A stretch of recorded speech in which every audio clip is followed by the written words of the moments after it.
Today on Keep Classical Weird, our next 4 candidates for craziest opera enter the stage. And boy, are they doozies. Listen to this percussion section. Xylophone, vibraphone, glockenspiel, marimba, 12 car horns at different pitches, 4 music boxes, 6 electric doorbells, 2 tambourines, a military drum, 2 snare drums, 3 bongo drums, a conga, a tenor drum, a parade drum, 4 tom-toms, 2 bass drums.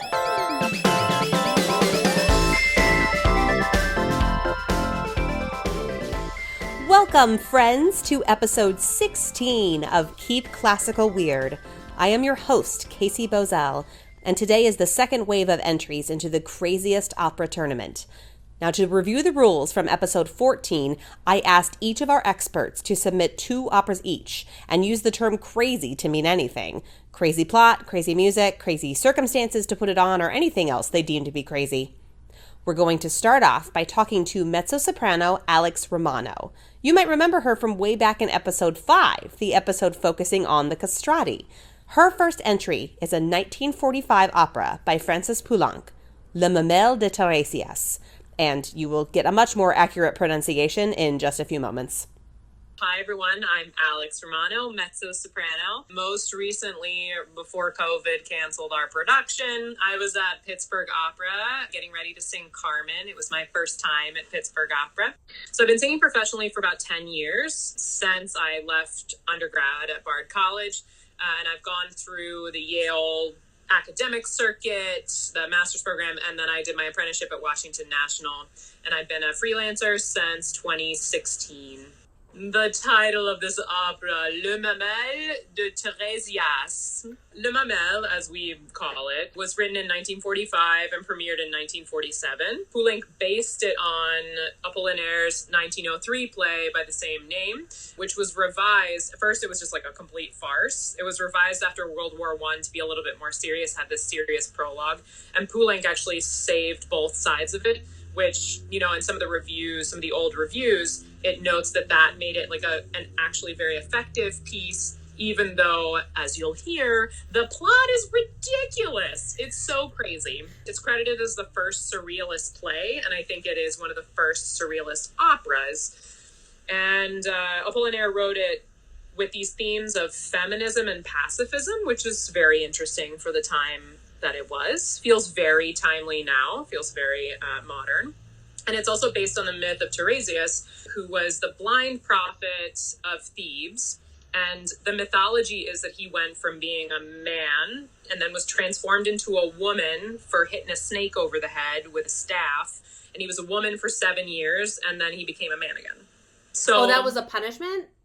That was the punishment. Got yes, it. yes. And there's all sorts of like little diggy stuff. Adrienne Rich makes this point in Of Woman Born, one of her books, about snakes and how they've been sort of weeded out of the mythology. And this is one of those instances when I was like, oh, interesting. In pre-patriarchal societies, like snakes were sacred and they were symbols of femininity. And in this story, someone gets punished for beating one up and turned into a woman.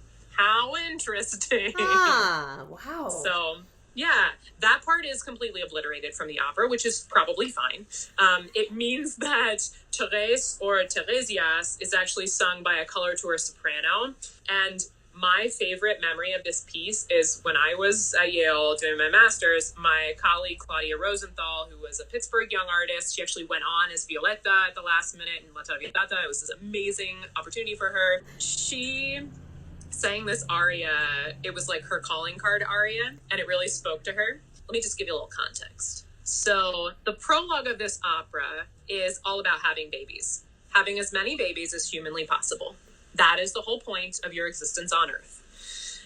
And then the piece opens, and Thérèse, who's the woman version of Tiresias, so we've already skipped the snake beating up part. And she has renounced her femininity, and she literally says, like, I am a feminist. Again, like, okay, 1947. She decides that she's going to remove her breasts completely. And in many, many productions, these are actually balloons. So the color, they're like underneath the shirt, and the coloratura at one point in the aria will lift up and like pull out these giant pink balloons, and then at the end of the aria, she has to pierce them, and they have to pop and disappear.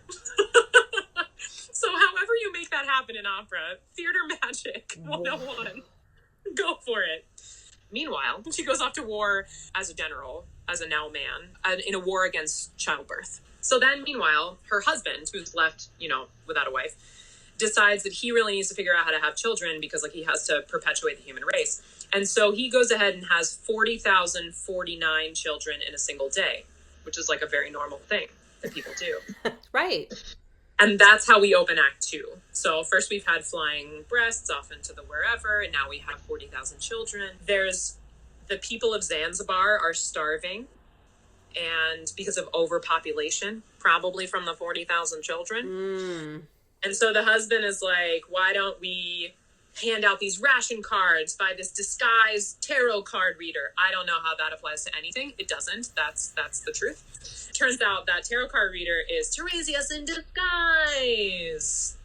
They have a reunion, and then everybody instructs the audience to have #AllTheBabies, since that's apparently our theme. And that's the curtain. So that entire thing happens in the context of Poulenc's music, which I think is fascinating. It's highly chromatic. It's got a lot of these dance rhythms and jazz rhythms. So it's highly accessible, but also this totally bonkers tonality. It's punishingly difficult for the singers. So that opening aria that I talked about that Claudia used to sing every single day is high cues, low cues, super chatty, very fast, the highest of French chatty. The prologue before that is also this baritone monologue where he's also singing super high. It's just really virtuosic singing, period. It's 54 minutes, depending on your tempo. Oh, that's what I was going to ask, because it sounds short. Super short. 2 acts and a prologue. Bam, bam, bam. Craziness everywhere. Balloons. All that stuff. The very first performance was designed, sets and costumes by Herté, who was a famous fashion designer of the time, and he literally made the costumes, designed them after the runway models that were in 1912. There was a recreation of those exact things. So it's always been a high fashion, modernist piece. And it definitely keeps that reputation today. It's often done in conservatories, interestingly enough, I think because it's short and it's very fun. And it gives a chance for a baritone and a high soprano to really, really, really showcase their voices. So it's delightful. It's just delightful. So the title translates to The Breasts of Tiresias? The Breasts of Tiresias, yeah. Okay. And at the end of it, they instruct the audience. Yes. To have a bunch. So they break the fourth wall and tell the audience directly. And they literally there's a whole chorus where they're going des enfants, des enfants. They're just talking about babies, babies, babies, babies, babies have babies. Next, we go to Nicholas Fox, who you heard when the episode opened. He'll be discussing Ligody's Le Grand Macabre. My name is Nicholas Fox. I live in Portland, Oregon.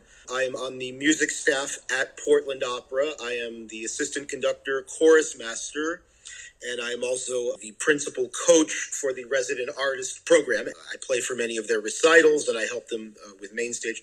But I have been a conductor and a pianist in one guise or another in the opera business since I've left college, so about 15 years or so. The first one is by the Hungarian composer who died about 15 years ago. One of the most famous contemporary composers, György Ligeti. People who've seen the movie 2001: A Space Odyssey, a lot of the spooky choral music that happens at the end of that movie as Dave Bowman goes into Jupiter and beyond, that's Ligeti's music. So this opera is by Ligeti. It's called Le Grand Macabre, which is just the great macabre one. And to me it is the craziest opera that I know of. I've never worked on a production, but I've helped individual singers learn their roles. And it's the most difficult music that I've ever worked on by far with any singer. I've seen it a couple times. The New York Philharmonic did a concert production of it about 10 years ago that was riotous. It is an absurdist, it is a circus. It's not an opera. It is a Fellini movie. It is an absurd, surreal, portrait, very funny, very risque, very over the top portrait of a mythical land called Bruegel Land, based on the painter Bruegel. Oh. Because it's all phantasmagoric and strange and crazy. This Nostradamus-type character keeps on going around the land telling everyone a comet is about to hit the Earth. The end of the world and the end of life as we know it is approaching, so get your affairs in order. And all these crazy different characters that are in Bruegel Land have to reckon with the end of the world. And at the end of it, most of them end up just getting drunk, which I think is appropriate for our times. Sure. They get so drunk that they actually miss. They're so tipsy, they miss. The end of the world apparently happens, but they're so drunk they don't notice. So they live. And it's really funny. The music is the kitchen sink cliche. It is the kitchen sink. It is everything thrown in there. Hyper dissonance, hyper lyricism, romanticism, just in an attempt to paint this strange circus world. And although it's weird and funny and comical, Ligeti lived in Hungary, grew up during World War II, and lived directly with the Nazi conquest of Eastern Europe. So he was using this as a subtextual portrait of how people reckon with coming death, and so it's a little bit of a parable of the Nazis and a direct thing in his life. But I think the best way I can illustrate how crazy this music is if I actually I have it right in front of me, a list of all of the percussion instruments. Oh, perfect. That are used. Most pieces, even as you go into the 20th century and percussion sections get bigger, it's usually basically timpani, cymbals, snare drum, bass drum, triangle. Sometimes some other things are added. Listen to this percussion section. You ready? Here we go. Yeah. Xylophone, vibraphone, glockenspiel, marimba, 12 car horns at different pitches, 4 music boxes, 6 electric doorbells, 2 tambourines, a military drum, 2 snare drums, 3 bongo drums, a conga, a tenor drum, a parade drum, 4 tom-toms, 2 bass drums, 2 triangles, 3 crotales, 3 suspended cymbals, 1 pair of antique cymbals, 2 pairs of crash cymbals, gong, 2 tam-tams, tubular bells, 2 Japanese temple bells, maracas, 2 guiros, 2 whips, 1 pair of claves, 1 pair of castanets, a ratchet, 3 wood blocks, a log drum, 5 temple blocks, a large sledgehammer, wooden slats, a slide whistle, a cuckoo whistle, a signal whistle, a siren whistle, a steamboat whistle, 2 sirens, 2 flexitones, a duck quacker, hum pots, I don't know what a hum pot is, large alarm clock, large pyramidal metronome, a paper, either silk or newsprint, 1 pair, thank God, only 1 pair of sandpaper blocks, a wind machine, a paper bag, a tray full of crockery, a saucepan, a pistol, and a lion's roar. Whoa. All to be played by 2 One person. Right. Oh my That's God. the first thing you hear in the opera are these car horns. It's they call it the fugue for car horns. It goes on for 5 minutes. I remember going to see it at the Philharmonic. They had to make extra levels for all just to fit all these and to have all these and it's very much the center of what you hear, and it is wacky. It's totally wacky. Melodically, he always stays true to his Hungarian roots. There's always a certain folk quality to the melodic aspect, but it's all filtered through this very complicated, very wacky, rhythmical and harmonic distillation process that he had. Le Grand Macabre is the opera of our time right now. It really is. That's is. the other point of it, is that there's a lot of really analogous points that you brought up. Yeah. To me, we are living in Bruegel land right now. We are viewing how, the world is not literally ending, but I think a lot of people feel that way. And it's interesting to view all of our different, we're not all reacting the same way, You think we would, but we don't. And Right. that's what the opera is about. So the chaos in the music reflects the chaos of the characters. Now back to Alex for her second pick. It's technically a group of operas, but given the nature of them, I allowed them into the tournament as a set. The Ring Cycle by Richard Wagner. I thought about it, and I was like, if somebody was going to have a similar contest for, best fantasy, I think putting forward, The Lord of the Rings as a set makes sense. It's so funny that you say that, because I, as a true Lord of the Rings fan and general nerd, would consider this the Lord of the Rings of operas.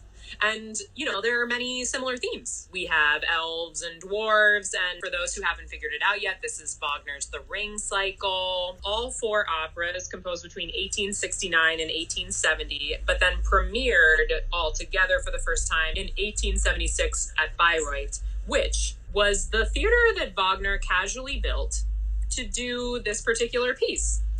And he built this theater particularly for this piece. He picked out the land. There was like nothing there. He said, this is the spot in 1874. And then they started building. And in 1876, they did the first production of it.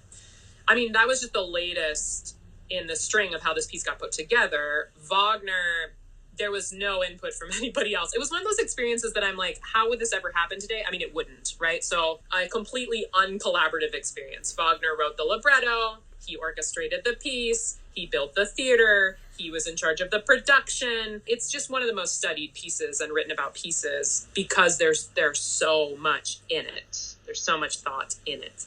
But there are also this gang of super fans who travel the world to watch full ring cycles. In the past couple of years, we've had ring cycles at Washington National and Seattle and San Francisco Opera. But these people also go over to Europe and watch the little ones in the littler European houses. I mean, that doesn't sound like a bad life, to retire, to just like go watch the ring cycle. When I was a young artist at Washington National, we did a full ring cycle. And I was covering Belgunda, who's one of the Rhine Maidens. I was covering the amazing Catherine Martin. The Rhine Maidens are in Das Rheingold, which is the first opera, and then they're in Götterdämmerung, which is the last opera of the 4. By the way, it's 15 to 17 hours, depending on your tempo. And so that equates to 4 nights at the opera or one very long weekend. So we were doing this production at Washington National, and I was sitting through every single rehearsal of every opera ever, which was a lot of rehearsal. And in the process, I was hearing about how the tickets were selling. So we did 3 full cycles. Each of them ended up having a different Brünnhilde, which is like the main soprano role. But the last one was Nina Stemme, who's a very famous Brünnhilde. She's someone that people really want to see.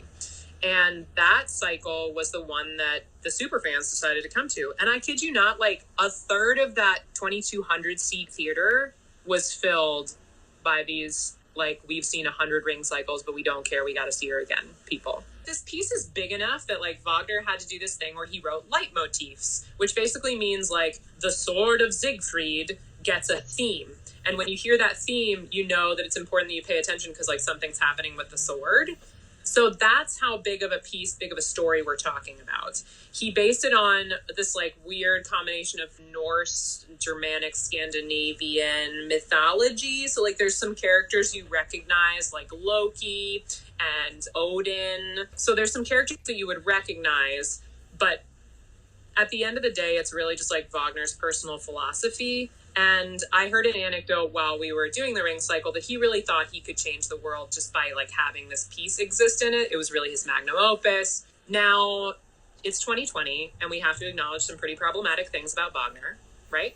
Yep. So part of what's, you know, sort of fundamental to the ring cycle is this like through line of anti-Semitism and the racism. These things are kind of debated in musicology because there's nothing sort of outright that he necessarily said, but he very much was aspiring to these Aryan ideals about like who does and does not fit in to the mythology that he created.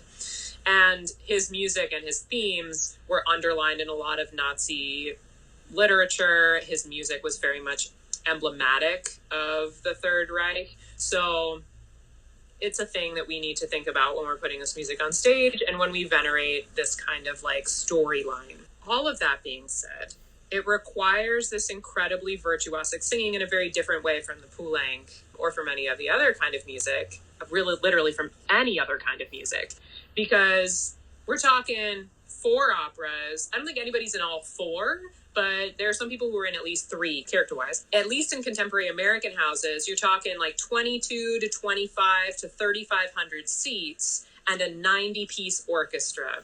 And then anywhere from 3.5 hours to 5 hours in length. So that's just a lot of time and a lot of loud singing that you have to do. On top of that, Wagner is famous for stretching a sentence out for roughly 3 pages. And we're not talking like Rossini here, where like you say the same thing 100 times and you're like, oh my God, how many times can I sing a la whatever? This is like one sentence over 3 pages with lots and lots and lots and lots of score underneath of like piccolo's going nuts and you're like, what is happening? It has this amazing effect of slowing time down, which when you're in there for 5 hours, sometimes you're like, could you please not? But the scope of it is really what I consider zany. The fact that like anybody takes this on, like if I were a general manager, I'd be like, no, miss me with that thing. Like I remember talking to the scheduling people right before we started this 5-month extravaganza, and they, were balancing 4 opera rehearsal schedules, 200 artists, the chorus, the tech, all these production schedules are all layered on top of each other. This is not for the faint of heart in production staff. And if you want another reason why this opera is like the best and also like totally crazy, you can look up Anna Russell's 22-minute explanation of the entire plot, where my favorite line goes something like, do you remember Fafner? He's a dragon now. And I'll just leave you with that, because that's a real plot point. And finally, back to Nicholas for his second pick, Richard Strauss's Die Frau ohne Schatten. My second piece for Crazy is crazy in a different, but I guess similar way. It's by a very famous composer, Richard Strauss. It is his opera, premiered in 1919, called Die Frau ohne Schatten, which simply means the woman without a shadow. It is not an absurdist piece in the way that the Ligeti is, Le Grand Macabre. Many people know the Strauss opera Der Rosenkavalier. That's his most famous piece, opera. And that's a very straightforward story that takes place on Earth with human beings who have their inner lives, and there's a romance and a love triangle and heartbreak and joy and all that. So that's a very literal narrative. Die Frau ohne Schatten couldn't be less literal. It is a fairy tale, kind of like the Magic Flute, of such weirdness and fantasy and symbolism. It's almost like a Jim Henson movie in a way. So the craziness is not so much in the music itself, much of which is gorgeous and beautiful and moving in the way that we all love Richard Strauss's music. It's more the libretto and the mysteriousness and the symbolism of the libretto. So the libretto is by Hugo von Hofmannsthal, who was Strauss's famous collaborator on pieces like Elektra, Rosenkavalier, Ariadne, Frau ohne Schatten, and often considered one of the very greatest opera librettists who's ever lived, who brought the libretto to a higher level. So it's a real dramatic piece to reckon with on its own, even without the music. And what he was trying to portray in this fairy tale is barrenness, the inability to have children, and the lengths that people will go to bear children, the importance of conjugal love. That's like the theme. What you watch when you watch the opera is it's like an LSD trip. It takes place in 2 realms. It takes place in the kingdom of the South Seas, and then it takes place in the spirit realm. You have 2 couples. You have the emperor and the empress of the South Seas. She's only half human. She's the daughter of a character named Keiko. You see where I'm going with this? Uh-huh. It gets complicated immediately. They have been cursed that if she does not gain a shadow, and gaining a shadow is symbolic of bearing children. Right? If she does not gain a shadow within 3 days, she'll be returned to the spirit world and her husband will turn to stone. Then, simultaneously, in the real world, there's a dyer, a man who dyes for a living, dyes skins and clothing. Dyer and his wife. And his name's Barak. And he wants children very much, but his wife doesn't want the responsibility. So there's that. So you have these 2 couples that one needs children so that they don't have a curse against them. And then another one, there's no curse involved. It's the real world. It's more of a real life situation where a couple can't decide whether they want to have children. In all of this, are just some of the wackiest scenes in all of opera. For instance, at one point, the dyer's wife is frying fish for dinner. And suddenly a children's chorus starts to emanate from the pan where the fish are. And these are the voices off stage, a children's chorus, of the unborn children calling to her to be born. They want to be born.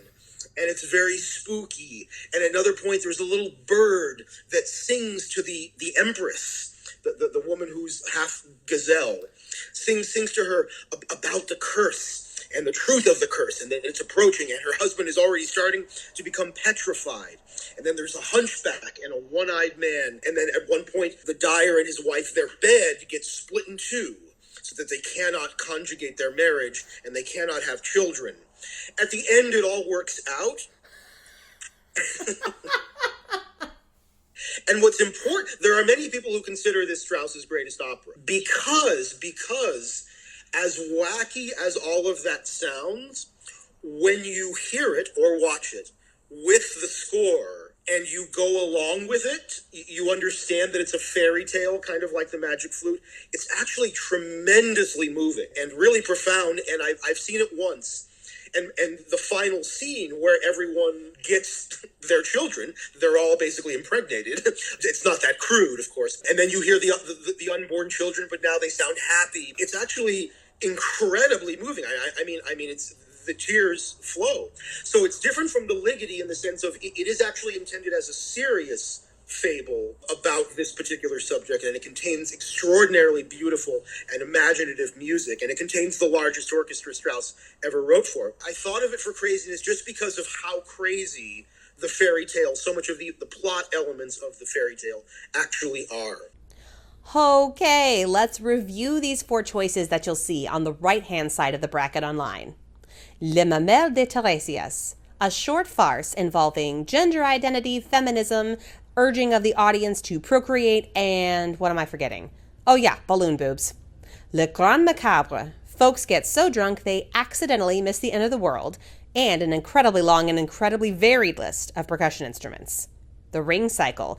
15 to 17 hours of opera with a plot so complicated, some people dedicate their entire retirement to watching it over and over again. Die Frau ohne Schatten. A moving, sweeping score centered around barrenness, with a cast of characters spanning 2 realms, including one half-human, half-gazelle. All right, friends, you know what to do. Go on our Facebook and Instagram pages and vote, or write an email to keepclassicalweird@gmail.com. The finalist of this episode will face off against our other operatic finalist in 2 weeks, so tune in for the exciting conclusion. And that's our show for today. Many, many thanks to Alex Romano and Nicholas Fox for their superb contenders into the tournament. Our theme music is by Thomas Barber. Check him out at thomasbarber.com. Web development support is provided by Tina at citybeautifuldesign.com. Keep Classical Weird is created and edited by me, Casey Bozell. Find us on Facebook, Instagram, and Patreon. We'll be back next week with a brand new episode. Wear a mask. Stay safe and stay weird.